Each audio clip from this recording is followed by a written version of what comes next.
প্রধান উপদেষ্টা প্রফেসর মোহাম্মদ ইউনূসের সঙ্গে আজ বৈঠকে বসবেন বিএনপির ভারপ্রাপ্ত চেয়ারম্যান তারেক রহমান। লন্ডনের পার্ক লেন হোটেল ডরচেস্টারে স্থানীয় সময় সকাল ৯টা, বাংলাদেশ সময় দুপুর ২টায় এই বৈঠক অনুষ্ঠিত হবে।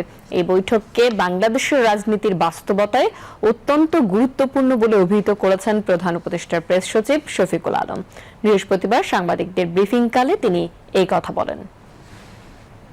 সামনের পলিটিক্যাল বাস্তবতার জন্য পলিটিক্যাল যে আমরা আগামীতে দেখছেন যে ইলেকশনের একটা ডেট দেওয়া হয়েছে এপ্রিলে, মিটিংটা খুবই ইম্পর্টেন্ট।